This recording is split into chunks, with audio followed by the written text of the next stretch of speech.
আসসালামু আলাইকুম, কেমন আছেন সবাই? আশা করছি আল্লাহর রহমতে অনেক ভালো আছেন। সবাইকে স্বাগত নিয়াজ মাম কুকবুক চ্যানেলে।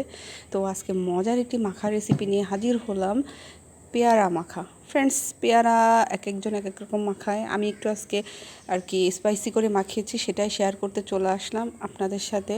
তো চলুন দেখি।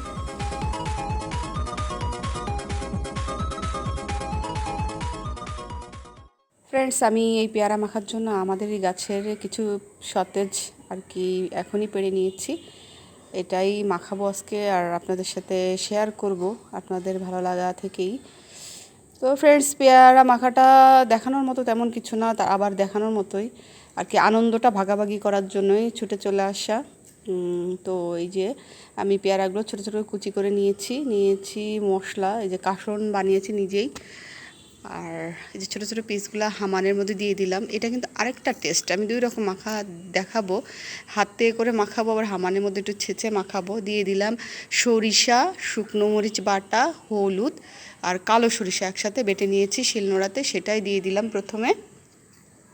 আর এটা দিচ্ছি ধনেপাতা বাটা।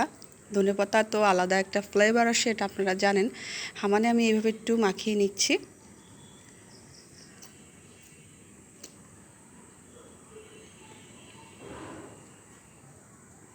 দিয়ে দিচ্ছি একটু সরিষার তেল। ফ্রেন্ডস, সরিষার তেল কিন্তু এই পেয়ারা মাখায় অনেক মজা লাগে। একটু ভিন্ন স্বাদ আনার জন্যই এটা করেছি, সরিষার তেল দিয়েছি। হ্যাঁ, দিয়ে এখন খুব ভালোভাবে মিক্সড করে দিচ্ছি চামচের সাহায্যে। দেখেন কত সুন্দর কালার হয়ে গেছে পেয়ারাটা, দেখেই তো লোভ লাগতেছে। আচ্ছা, এখন আমি আবার কলা পাতা আরেক রকম মাখিয়ে দেখাবো।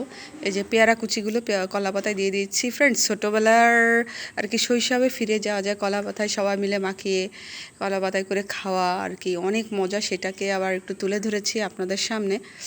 এই যে ছোটো ছোটো পেয়ারাগুলো সব একসাথে কুচি করে নিয়েছি।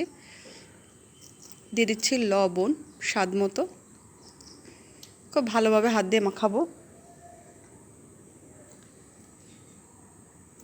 আর আমি যে মশলাটা করেছি ফ্রেন্ডস, শুকনা মরিচ, কালো সরিষা, হলুদ, সরিষার তেল, বিট লবণ দিয়ে সুন্দর করে মশলাটা তৈরি করেছি।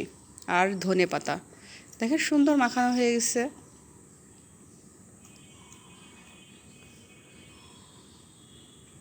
এই যে সেই মশলাটা আমি নিজে বানিয়েছি। তো দেখেন ফ্রেন্ডস, অল্প সময়ের মধ্যে কিন্তু এই মাখাগুলো মাখিয়ে ফেলা যায় খুব মজা করে, এবং ছোটো বড়ো সবাই মিলে ভাগাভাগি করে খাওয়া যায়। আর ঝাল, এইসব খাবার একটু ঝাল ভালোই লাগে, একটু কড়া ঝাল না হলে ভালো লাগে না। তো ফ্রেন্ডস, কেমন লাগলো পেয়ারা মাখা রেসিপিটা? যদি ভালো লাগে অবশ্যই লাইক কমেন্টস করবেন, আর আমার চ্যানেলটা সাবস্ক্রাইব করে বেল আইকনটা ক্লিক করে রাখবেন, যাতে পরবর্তী ভিডিওগুলো নোটিফিকেশন আকারে পৌঁছে যেতে পারে। তো ফ্রেন্ডস, ভালো থাকবেন সবাই, সুস্থ থাকবেন। অসংখ্য ধন্যবাদ। আল্লাহ হাফেজ।